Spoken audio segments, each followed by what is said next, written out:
The Heat played twice this weekend with different players in and out of the lineup, but the result was the same, 2 back-to-back losses. What stood out for both games, and is there already cause for concern? But there were positive takeaways from Bam Adebayo to rookie Jaime Jaquez Jr., and we break down the good, the bad, and look ahead to big matchup versus the Milwaukee Bucks on today's episode of Locked On Heat.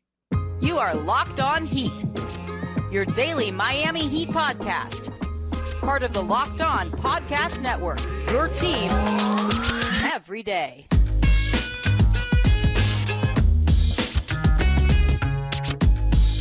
All right, welcome to Locked On Heat, your daily podcast on the Miami Heat. I'm Wes Goldberg, and joining me, as always, David Ramil. However you're tuning in, YouTube, Odyssey, or your favorite podcast app, thanks so much for making Locked On Heat your first listen every day. All right, the Heat went 0-2 over the weekend, dropping games in Boston and Minnesota. We're going to talk about the positive and negative takeaways, then look ahead to tonight's primetime matchup against the Bucks. But let's jump just right in.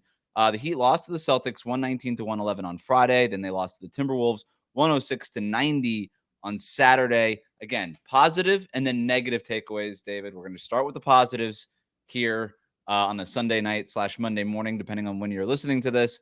What do you got for positives? I think I'll start off with Bam Adebayo. I think he looked excellent in both games, really aggressive, continuing his just aggressive style, getting to the line, getting the superstar calls that you and I have been talking about for the season. And he just looked really, really good. His defense has been as excellent as ever.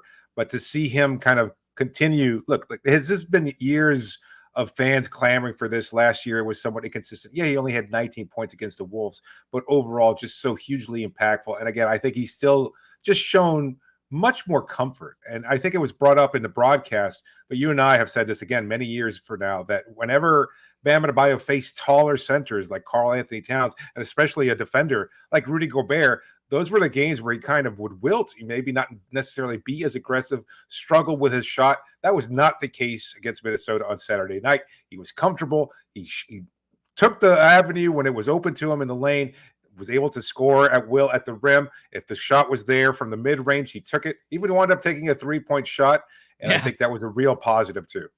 That three-point shot, I almost fell out of my chair. And credit to Jaime Jaquez, who I think we're probably going to get to here in our positive takeaways here. But he's the one that assisted Bam Adebayo. And I even tweeted during the game, I was like, if Jaime is getting Bam to shoot threes in the flow of the offense, then I'm all in. Like, let's go. Like, let's get these going. I know he missed it, but I don't even care. I really don't. I love that you brought up the mid-range stuff with Bam because it's such an important part of his game. A couple of years ago, he had a problem with all the Rudy Goberts, all the Brook Lopez's, all the Joel Embiids. And last year, he developed that kind of mid-range free throw line jumper to kind of counter that, right? All these guys, all these big centers are going to play drop-style defense. They're going to hang out by the rim, and they're going to give that 15-footer, that free throw range jumper, they're going to give that to him. So he perfected it, and he basically did. He was shooting it at almost a 50% clip. What was the next step after that, right? And I think we're starting to see that. Instead of, I will say this about Bam, a little bit of a finesse player when it came to getting that mid-range jumper, right? He tended to kind of, even when he would put his elbow into somebody, he would still take a step back and almost fade away with that mid-range jumper. The difference now, and this is a very little thing, but it's a very important thing. The difference now is he's going to put that elbow into somebody and he's going to do it again. And maybe he'll do it a third time. And he's not going to fade back. He's not going to go back 2 or 3 feet. He's actually going to stay where he's at or even go a foot forward. And that's the thing I noticed, especially in that Minnesota game against Gobert, is instead of these 12-footers, he's taking 8-footers. And he's making them, man. He is making them. He is averaging 22.7 points on 48% shooting this year. Those are career highs, like by far. If he averages that for the rest of the season, the Heat are in real good shape. Like that is such a difference. And I give so much credit to Bam, even though he did take that 1 3-pointer. Everybody just sort of looking at this from a basketball nerd perspective and just being like, you got to take threes. Everybody's got to take threes. He's got to take threes. Everybody's always got to take threes. He's like, no, actually, I'm just going to get better at this thing that I've been working at. This is my main counter as a big man against an undersized big man against other oversized big men. This is what he's been working at. He's perfecting it. He's getting better and better. He's developing those counters. I think that's huge. And it's maybe my biggest takeaway from the first week of the season is the fact that he's gotten that much better offensively. Again, a small thing, but a very important thing. Yeah. My next positive, Nikola Jovic starting. I think he was really, really good in his game against the Minnesota Timberwolves, just pushing the pace. looked comfortable with his first shot, just seconds into the game, let fly a 3-pointer, looked really good. Only finished tonight with 8 points, but he also had 11 rebounds, 4 assists, and a steal. Awesome. Just very dynamic. And, we had talked to him and he told us, the confidence is at a different level after the FIBA World Cup. And then he kind of, you were expecting something to pop in preseason, maybe for him to kind of make a push for more playing time. That didn't really happen, kind of nursing an injury, not getting a lot of opportunity, didn't really stand out much. And then he's not really much of the lineup against the Detroit Pistons. And you wonder, oh, well, has he fallen out of the rotation? Has he done something to jeopardize his standing with Eric Spoelstra? He gets to start with no Kevin Love, no Haywood Highsmith, no Caleb Martin, no Jimmy Butler. Yeah. I guess I got no choice. I got to play Nikola Jovic. And he winds up really performing well. And I think he's made a strong case for why he should continue to play well. Like, he was guarding well. I think for the most part, the defensive lapses were not evident to me. He was boxing out, pulling down boards, anticipating, timing on those rebounds was excellent, especially against 7-footers in Naz Reid, Cat and Gobert. So I think that's a huge step for him. Yeah. If he can continue to provide that kind of balance, offense and defense, I think he has a really bright future. I love the role that he played in that game. These were his first real minutes of the entire season. And it was like, all right, like, you're out of the rotation and now you're going to start. So good luck, buddy. And by the way, everybody's 7 feet tall, team that you're playing. So, like, have fun with that. And he did. He had fun with it, right? He was a +6 in this game. By the way, the only starter outside of Jaime Jaquez Jr. who was a +6. He started alongside Lowry, Bam, and Tyler Herro. You mentioned all the guys that were out already. I love this game from Jovic. Those 11 rebounds might be his season high. We might have already seen it. You know what I mean? But this is a guy that averaged like 3 rebounds per game in the FIBA World Cup. Like 2 rebounds a game as a rookie. Like, this is not a guy who rebounds the ball. If anything, this was sort of like okay, if he's not going to be able to rebound, can he really play? Can he start next to Bam Adebayo? Can he play next to Bam Adebayo? All these things.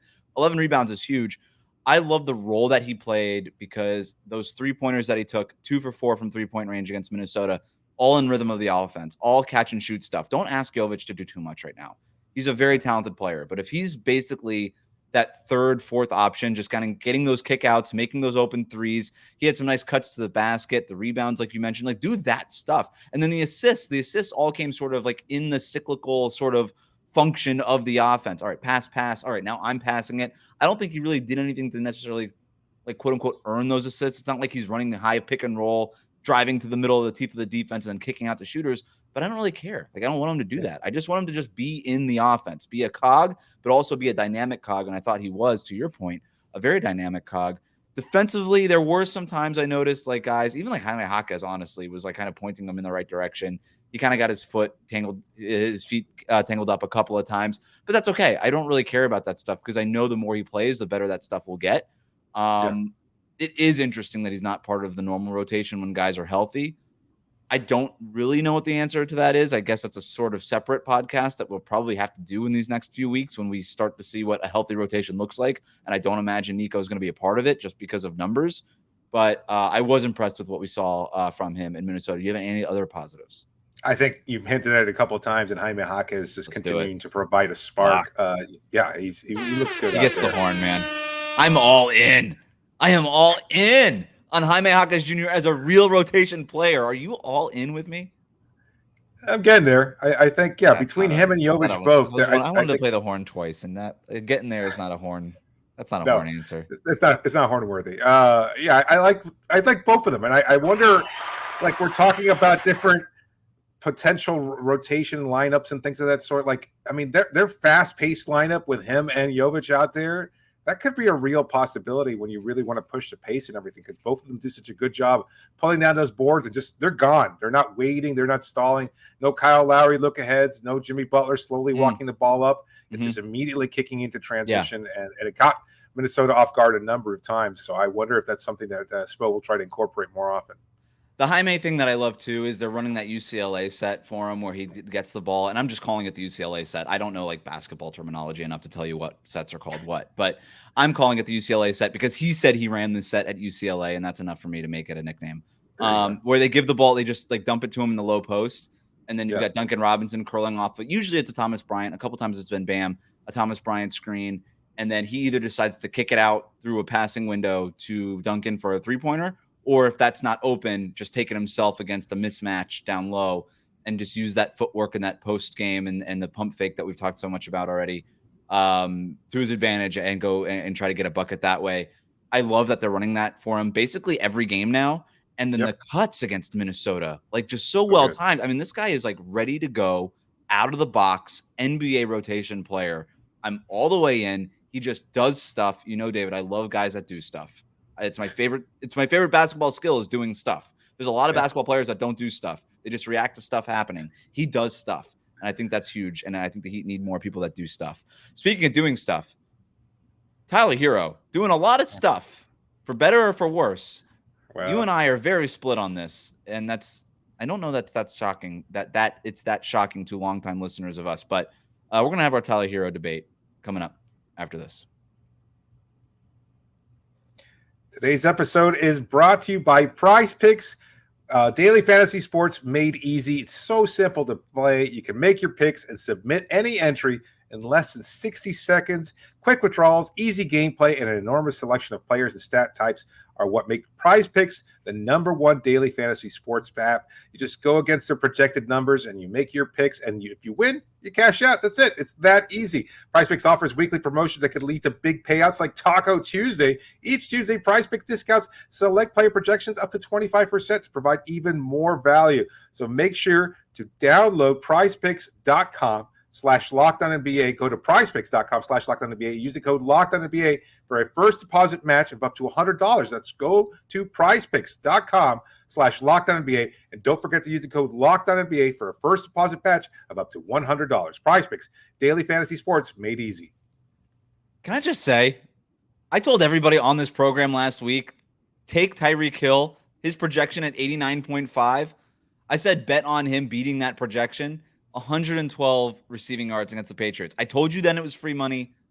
Wait until later this week. I'm going to give you another PrizePicks projection once we have some more information, but I have been on it all season long. So listen to me when we start talking about PrizePicks. I mean, I nailed it. Good win against the Patriots today, David. Was it?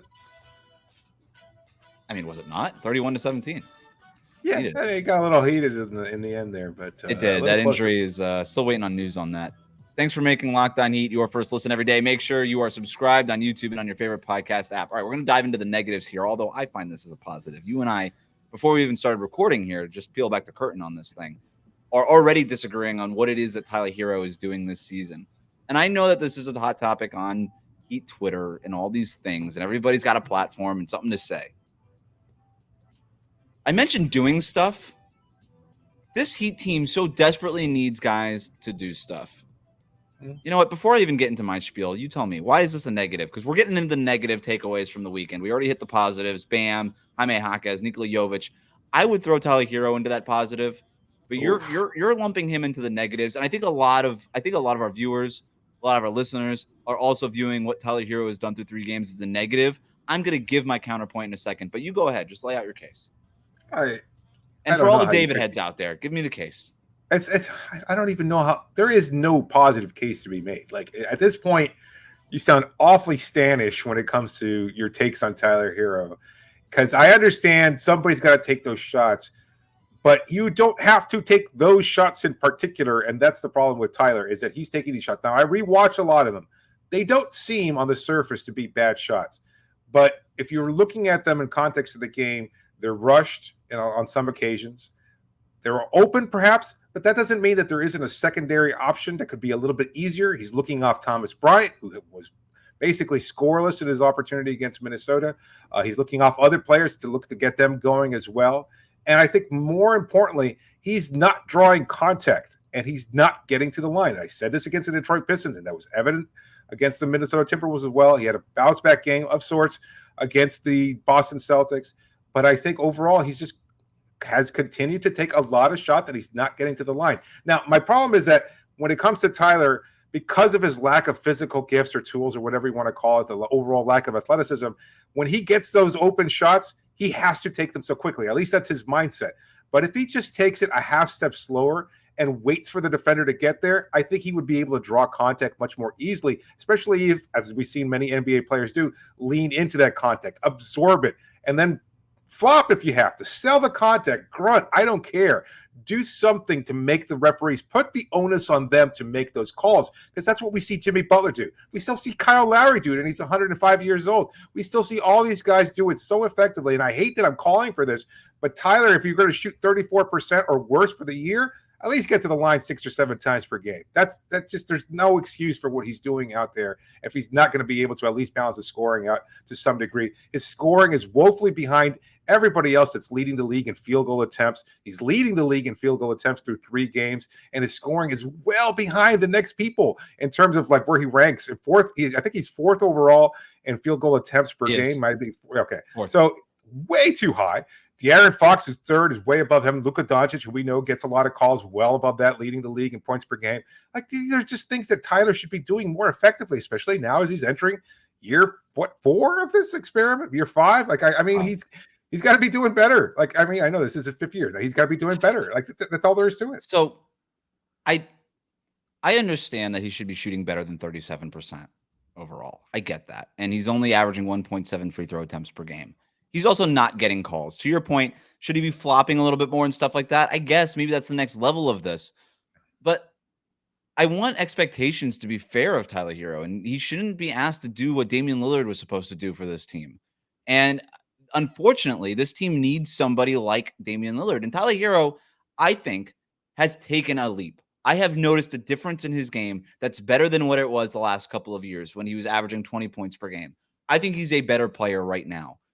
And unfortunately, that's just not enough. But I don't really know what else he's supposed to do. First of all, defensively, he's much better. He's jumping these passing lanes. He's holding his own. He has actually been stopping dudes defensively now, like one-on-one in isolation defense. That to me is huge. He's found a way. He's found his voice on defense. I talk about this a lot. Like, how can you find your voice either on offense or on defense? He's like, okay, I'm going to jump passing lanes in transition and things like that because I'm athletic enough to do that, even if I'm not athletic enough and big enough to guard other big wings and big guards. So he's figured it out there. Offensively, I think he's doing all the right things, and I hope he keeps driving to the basket because I think eventually he'll start getting these calls. His drives per game are up from 10.7 last year to 13 per game this year. He's averaging 2.7 shots in the restricted area this year versus 2.2 last year. Like, all these numbers are career highs for him. I think these are improvements. They're not the improvement. They're not this huge leap from, hey, Tyler Herro, top 70-ish, 60-ish player in the NBA to, hey, we need you to be Damian Lillard now, top 20 player in the NBA. But they're improvements. I think it's going to work out. My biggest problem is, like, we could talk about whether or not he's taking too many shots. I don't think that's his problem. I don't think it's his fault. I've said this all along. Are there shots that he's forcing? Absolutely. There's a bunch of notes that I have here of, hey, he dribbled into a 2-pointer when he should have just taken the open 3. He did look off Thomas Bryant a couple of times. He did look off, X, Y, and Z a couple of times. Whatever, man. Like, I don't expect him to be a perfect player, but I need more from Jimmy Butler because, by the way, Tyler Herro's not even leading the team in shots. That's Bam Adebayo. Bam Adebayo is leading this team with 22 point in points, 22.7. Tyler is actually leading the team in shots with 22.3. I'm sorry. Yeah, but what's the difference? We just talked about the positive with Bam. What's the difference between Bam? And I know I'm interrupting your spiel here. No, it's fine. What's the difference between what Bam does in order to lead the team in He's scoring? More efficient. He's more efficient because all the shots go to the basket. Bam is not initiating nearly enough in this offense. He's not. He's averaging 2.3 assists per game. I need more from Bam as an initiator, and I just need Jimmy to do something, dude. And honestly, like, I'm sure this is probably be part of your negatives, and we can get into it kind of partly here, but I know he didn't play in the preseason, and he does not look like he's in regular season form right now. And I actually think he probably screwed the pooch a little bit by not playing in the preseason at all. Like, this guy needed to do something. He does not look like he's in regular season shape. That first game against the Pistons looked like a trial run if I had ever seen it in a regular. He felt like he was playing a preseason game in that game. The Celtics game, what did he go, like 2 for 11 or so? It was like his efficiency was terrible. He wasn't getting any lift on his shots. This guy does not take efficient, easy looks already. Like, all of his shots have a certain degree of difficulty that are higher than Jason Tatum and even Jaylen Brown and these guys. So he needs to be in like peak physical shape to hit these shots, and he's not. He's shooting 31% overall. He already rested the first back-to-back set that the Heat had in Minnesota on Saturday night. I'm not saying this because I'm worried about Jimmy Butler. I'm just telling you, through 3 games, he has not been Jimmy Butler. Jimmy Butler has been what? Miami's 5th best player through 3 games? I think It's hard that's to even fair. make that case. Yeah, it's hard to even make that case considering he sat out the Wolves game. Yeah. Like, because he's He's not okay. doing anything, and because Right. Bam is going to be an efficient shot maker, Bam's not putting up 25 shots a game. It's never going to be his case. So who's taking shots? Kyle Lowry took 0 shots in the first game, right? He started barely taking shots in the last 2 games. Like, somebody's got to do something on this team. Look, we talked about it before, and I want to go back. I agree with you 100% about Jimmy. He needs to be out there. He does look rusty. I have no doubt, however, that he will continue to get there. And if there's going to be a positive about it, he's still getting to the line even when that shot's not falling. And I know maybe that's not something that a lot of people want to hear about because it's ugly basketball, but it's also efficient and effective basketball. And I think that's where the difference lies between him and Tyler Herro. What is it that Tyler can do to get to the line more? Because I really do think there's something to not just putting the you got shots to up. earn them. No, refs, it's a reputation thing with these officials, man. Like, you I just think got to that's keep part of doing it. it. Yeah. I think that's part of it. But I think it's also, again, I think there's something to the fact that when he gets that space, because he's going to get his shot blocked because he's undersized or whatever. I mean, I think there's legitimate concerns that maybe he's just not athletic enough to be able to create space whenever possible. So when he does get that space on those step backs, he's letting it fly right away. I think he just needs to slow it down. Just maybe a small incremental slowdown where he gets a defender up in the air. What he's doing now is better than what he did last year, right? Like, last year it was, let me get 5 feet away and then I'm going to push up a little floater. Now he's at least getting to the basket. And you know this, right? Like, there's a few calls that have not been called, that could have been called and probably should have been called, that haven't gone his way. I think he needs to just keep doing it, man. He's going to earn them and he's going to get them after a while. Like, that whistle will come. It will. I don't know. I don't know. All right, It does not look like it's trending in the right direction. How about that? No, I think you're definitely right about, okay, what can I do to sell this contact? Do I need to slow down and really put my shoulder into this guy? Like, 100%, you're right about that stuff. But what I'm saying is, how much can we really expect? Because last year it was these push shot floaters, and now he's at least getting to the basket. I think this stuff will come. He's going to learn those cadences and things like that. He'll eventually learn how to get these calls. I just think he's taking steps in the right direction. And just, unfortunately, the Heat need from that position something that he's not ready to give, but I think he's on his way. He's just not ready to do it right now. So I will say, if I can add up to that too, I will say a lot of the shots he took, honestly, they're all quote unquote bad shots, but he hits them. So it's hard to differentiate when it's a bad shot for Tyler if he's not looking somebody off and if he just happens to have the space or he's open for a bit. Because he does tend to make these shots regardless of the degree of difficulty. That's just how he is. Like, there was a couple times against the Wolves where like the shot was blocked or let's say it was off a rebound and he's in transition, pull up 3. That shot should not be taken. Oh, it goes. Okay. It's like a no. Yes, kind of shot. With Tyler, it just always is with him because he takes bad shots, but he makes bad shots. And that's just kind of who he is. He's shooting 38% from 3-point range, which is better than he's shooting overall. So I don't have the 2-point percentage numbers pulled up here, but it's obviously worse than that. And so he needs to figure out, like, okay, I've got this new 2-point diet. How do I make these shots at a more efficient clip? All right, let's look ahead to tonight's game against the Milwaukee Bucks. We talk about the algorithm coming up after this on Locked On Heat. Today's episode is also brought to you by FanDuel. Score early this NFL season with FanDuel, America's #1 sportsbook. And right now, new customers get $150 in bonus bets with any winning $5 moneyline bet. That's $150 if your team wins. If you've been thinking about joining FanDuel, there's no better time to get on the action, especially now with the start of the NBA season. The app is so easy to use, and there's a wide range of betting options, including spreads, player props, over-unders, and so much more. Go visit FanDuel.com/LockedOn and kick off the NFL and NBA seasons. That's FanDuel.com/LockedOn. FanDuel, the official partner of the NFL and NBA.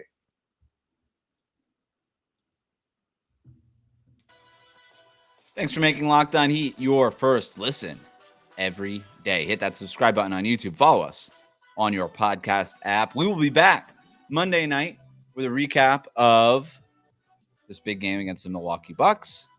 But to look ahead to this game against the Milwaukee Bucks, David, it's time to go to the algorithm. Locked On Heat tells you what to watch. We are putting together your recommendation list here, as the algorithm does. David, what are you watching for in tonight's matchup? I think I have a sense of where you might want to start. Well, I think Jimmy Butler, first of all. I think that's a huge thing. I want to be able to see Jimmy Butler have a bounce back. If you're going to take off the game against the Wolves because it's for rest, and it's obviously you're taking a night off and back-to-back sets. Back-to-back, so he's taking off. He's just Yes, doing it. And by the way, I'm sorry to interrupt, but it's at least enough of news. Spoelstra basically saying this is not the plan all season long. We're going to take it week to week. Sure. Should we do an old segment, buy or sell on that? I am selling that 100%. I don't buy that at all. Yeah, he's resting every back-to-back, basically, until the end of the season, unless they really need a game. And I haven't even looked enough ahead at the schedule to see if there's any ones that late in the season. But yeah, this dude's resting. So if you're sitting out against Minnesota, fine, whatever, you better come back and have a monster game against the Milwaukee Bucks. There's just too much at stake. So you kind of crapped the bet against the Boston Celtics. This is another chance to kind of reestablish where you are in the Eastern Conference pecking order. Yeah, they've got Dame. Yeah, they've got Giannis. It doesn't matter. You've got the Eastern Conference Finals MVP and Jimmy Butler. Time for him to have a big game. So I think that's definitely what I'm looking out for first and foremost. I actually thought the Heat played really well against Boston. Just Jimmy Butler didn't. Yeah. If Jimmy Butler has an average game, the Heat win that game, and that's a done deal, you know. And I know they lost that game. I thought they played better than they did against the Pistons on Wednesday, right? You and I recapped that Pistons game. We were like, yeah, they won, but like, that was sort of the vibe, right? And so after that Celtics game, I was like, actually, I feel pretty good about this team now, even though they lost against the Celtics. And then that Minnesota game, that fourth quarter. I mean, the Heat have been outscored now. If we want to, another negative that I had that we didn't get to, they've been outscored by 25 points in the fourth quarter through 3 games. Not ready to signal the alarms on this one. I'm like not playing any like bells here, but it's just something I'm monitoring. This was one of the best fourth quarter teams in the league last year. I think they had the 4th best point differential in the fourth quarter last season. That was a big reason why they even made the play-in tournament, because they were not good for the first 3 quarters. Like it was almost the opposite. This team is like blowing out teams in the first 3 quarters, and then they're sort of just like, oh yeah, there's a fourth quarter. We didn't realize that. Is sort of their approach to these first 3 games. It feels very similar to the pattern, the cadence, to use your term, of last year too, where they always got off to really good first quarters, and then they kind of let their foot off the gas when the reserves come in, and then they're kind of just basically hanging tight through the next 2 quarters until the fourth quarter comes around, and they do just enough in the last 5 minutes to either eke out a win or make it very close. That's why they led the league in clutch games. That's why they were one of the teams with the highest amount of clutch games in NBA history.